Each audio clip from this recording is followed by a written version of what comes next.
तर मी आज करत आहे हा चुरमा, जे आपल्या शेळ्या पोळ्या जे उरतात त्याच्यापासून हा आपण करू शकतो.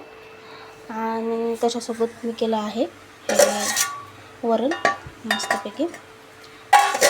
आणि हे मी आधी तूप टाकून तेल टाकून भाजून घेतले.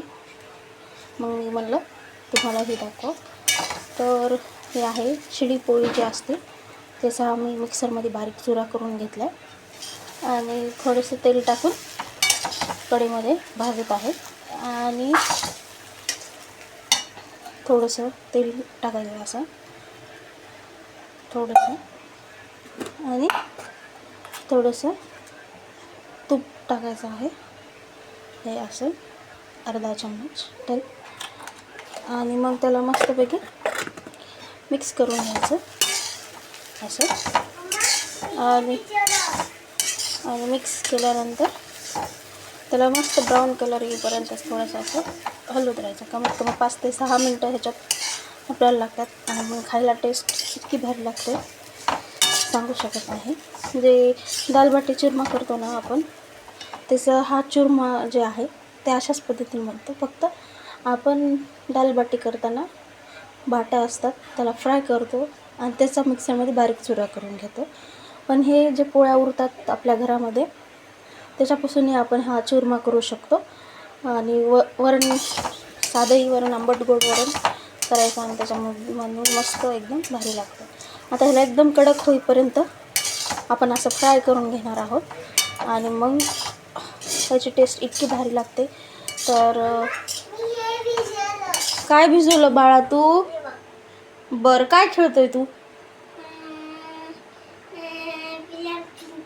रंगपंचमी आता थोडी आहे. तर भैयू खेळतोय रंगपंचमी. पाणी खूप खेळ वाटते भैयूला, हा ना भैयू? आता ओलं करू नको पिलू. आत्ताच भैयू शाळेतून आला आहे. तर हे चुरमा तुम्ही नक्की ट्राय करा आणि मग मला सांगा कसा झाला ते.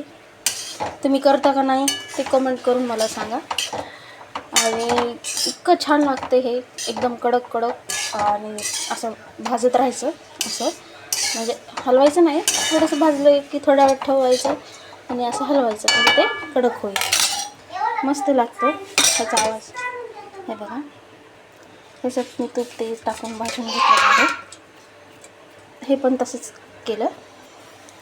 आता मी तुम्हाला वरण दाखवते. वरणामध्ये मी चिंच, गूळ, हे टमॅटो, कांदा, कोथिंबीर हे सगळं काही टाकलं आहे. आता हे मी मस्त फ्राय करते आणि मग आपण खाऊया. हे मस्त आमच्या आहोंना खूप हे आवडत आहे, म्हणून मी म्हटलं ठीक आहे आज करून टाकूया. खूप दिवस झालं मागं लागलं ते चुरमा कर म्हटलं ठीक आहे आज करूनच टाकूया. तर तुम्ही ही डिश नक्की ट्राय करा आणि मला कमेंट करून सांगा की कोण कोण ही डिश करत आहे. तर ही ह्याच्यात असं टाकायची आणि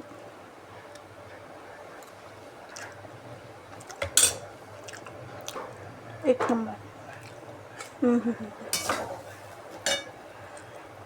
तुम्ही नक्की ट्राय करून बघा. Thank you watching. बाय.